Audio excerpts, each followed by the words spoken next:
Where you at right now? I'm in my workspace, my laboratory. The laboratory. You really, you inside my brain right now. This is what it looks like in my brain. Word. Yeah. Colorful, bright, lots of designs. So, Yeah. what's your name? My name was Jaquan Thompson, but everybody called me Q. From a small town called Franklin, Virginia, but most people know Newport News is like an hour away. That's where I was raised, so I'm from Newport News. Oh, no. Been in Charlotte since 2005. 2005. What made you come down? Crazy story. Me and my uncle came to visit. We was joking around about me moving back and forth. I moved that weekend, and I've been here ever since. That same weekend. I've been here ever since. Wow, that's crazy. Was it easy for you to transition since you just made that move? Like, I was ready. Yeah, I was ready to go. ready So to I go? literally left, and I barely ever went back. And then my mom and them moved down like 6 months later. My mom ended up moving down like 6 months later. So So Charlotte was just that dope, or was Newport just not what y'all wanted to be on? I mean, Virginia is cool, but as far as growth and opportunities, you gotta leave. I mean, most people end up leaving. Okay. Yeah. And so, what were you doing back in Virginia? I was just working, bro. I just had a regular job. I was just working, cooking. 'Cause that's always been one of my other creative things was cooking. But Okay. I always had cooking jobs. So, was that culinary and chefs, or was that what kind of cooking jobs you talking about? Well, I started off at a sandwich shop. You know, you working on the flat top Yep. grill. I Yep. was doing that, but then I became a line cook at Huddle House, Applebee's, Yeah. a couple of different places. But I was always like a headline cook. I was never like just a regular. Just go cook that. 'Cause Yeah. I always was able to cook. Now, you said it was part of your creative. Like, and I heard you say before that your gift is to create. Mm-hmm. How did creativity and cooking, how did that kind of mix in for you before you got into this fashion craziness going on? Cooking always came because like my mom was a single parent, so I got 3 sisters. I'm the oldest boy, so that's how I learned how to cook. Like Yeah. literally one day she left some food out one day, Yeah. and I cooked it. Had to hold it down for the family. And I've been cooking ever since. Once she found out I could cook, it was a wrap. Like, oh yeah, you can cook. Yeah, cook out something to eat. You lit. You can cook. So, Okay. but then I always loved. I like to eat. I like to feed the people I love too. Like, and I'm literally as a man, I'll cook Thanksgiving for my family most of the time. I usually the one to cook Thanksgiving. So, Wow, that's crazy. yeah, How long has that been going on since you've been cooking? yeah, man, like. I've hosted it at my house. Like, I'll buy all the food. Like, just pull up. People leave with to-go plates and everything. Like, I've done it for years at my crib. My sister took over now. Thank God. I don't do it no more.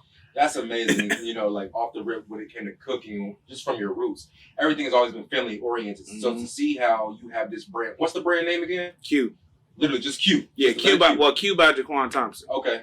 So Q by Jaquan Thompson. It's amazing to hear you talk about how the family has always been able to help and support that vision. So when did you get started in fashion? I've been in fashion my whole life, man. Like, I've been dressing people since I was a kid. Like, even my mom, like, she'll go buy something. I'm like, don't buy that. Buy this.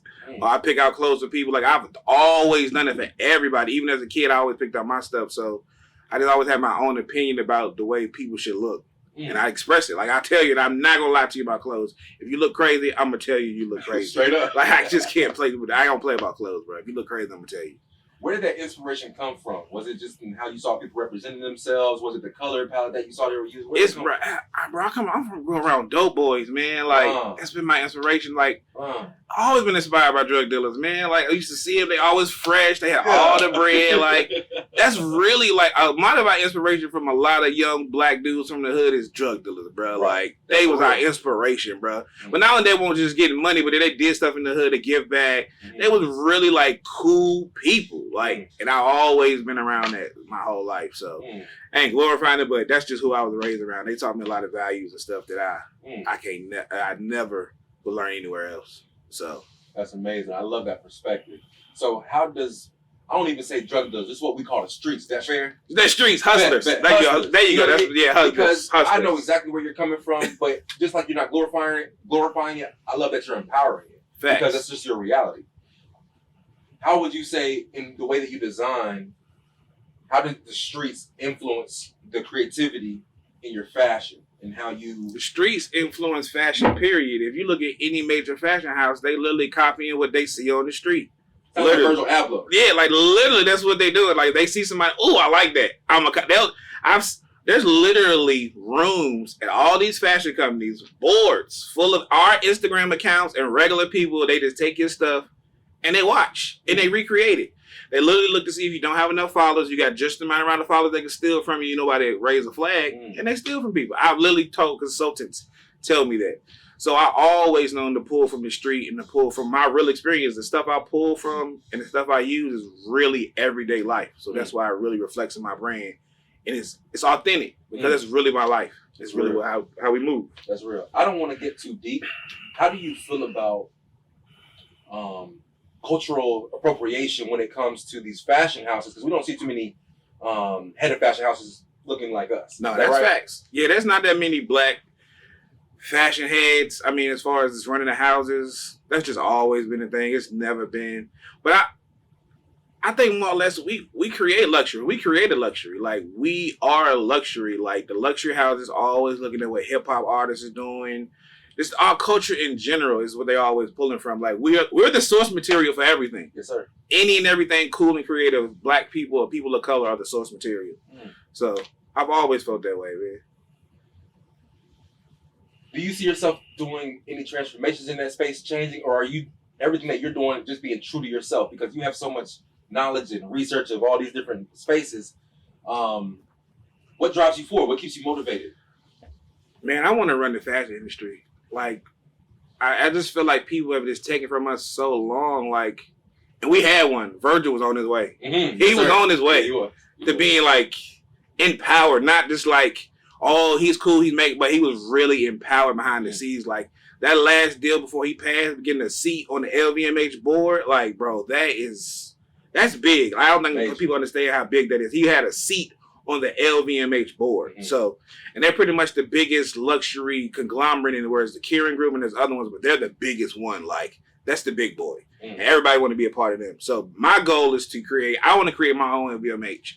There's no black fashion conglomerate that I know of or to the status of either one of those companies. But that's my goal, is to establish my own brand, build it up, and then create the infrastructure to help other brands do the same thing. Man, I love the vision, for real. So tying into that, how do you set yourself apart in this fashion industry?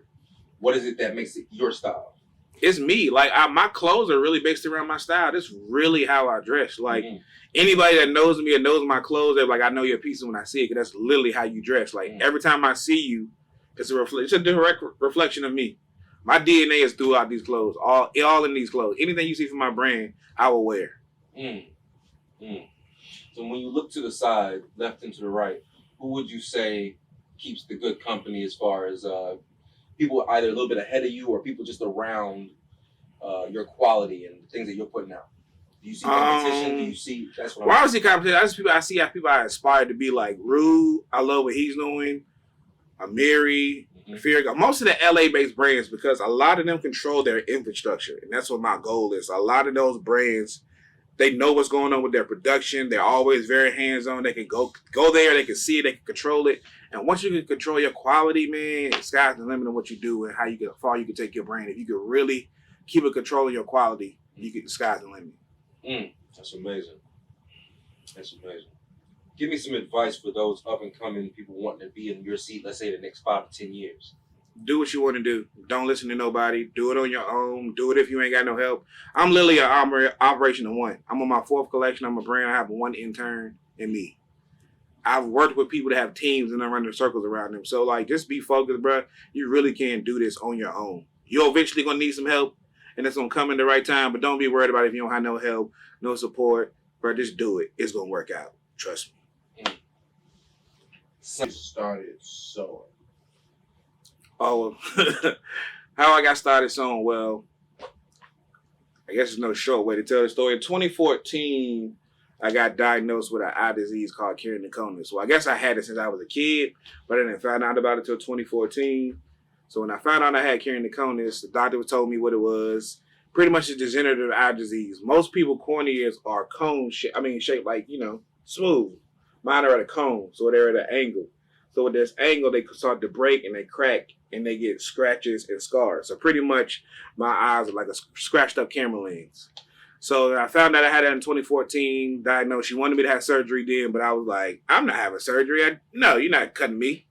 So I wore hard contacts for like a year. Gas permeable contacts. You got to use tools to put them in and out, literally. So I wore those for like a year. when I was on vacation in Miami in 2015, December, I'll never forget. Whole time I was on vacation, my eyes are burning. They were on fire. Just won't cooperate the whole vacation. So I get back home, go to the doctor. She was like, yeah, your eyes are infected. There's nothing else we can do. There's no eye device on the market that's going to work. You have to have surgery. You have to have 2 cornea transplants. They had to replace both your corneas. So I literally went back to work, told them what happened. The next week I met with the specialist. Literally, I met with the specialist on New Year's Eve. I never forget. I met with him on New Year's Eve. 2 weeks later, January 16th, I had my first cornea transplant. They replaced my cornea on my left eye.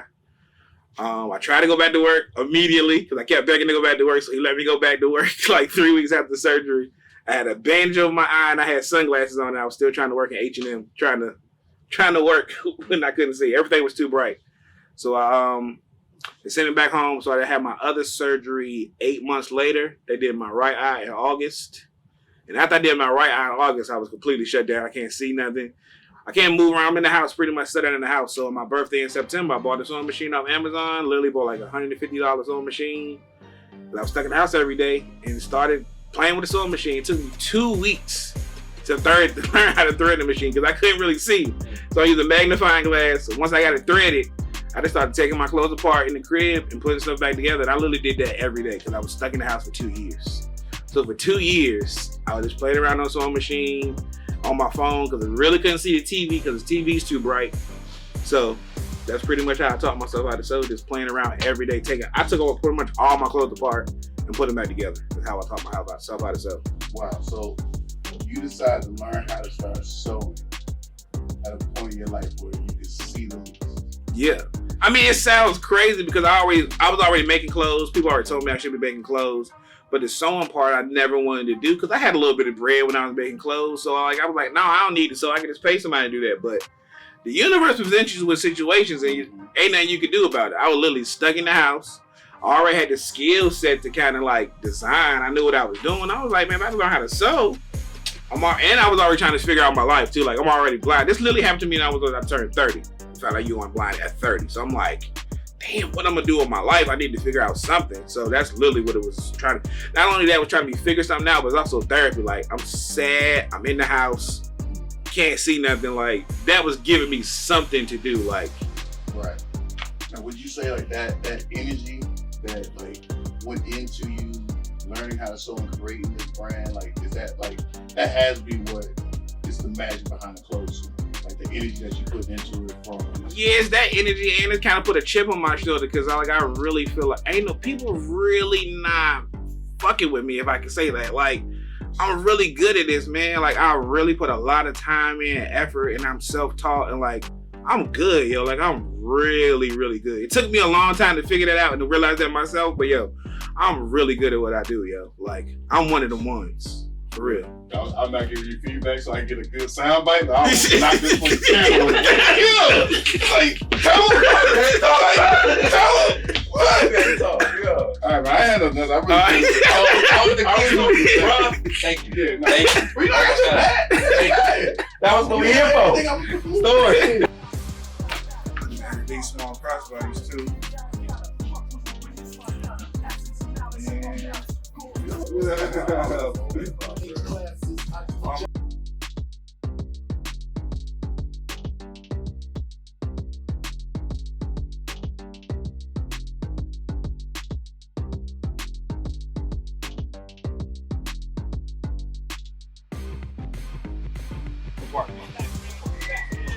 So you put an umbrella. I need to be like a small bed, almost like a speedy, almost like an umbrella compartment.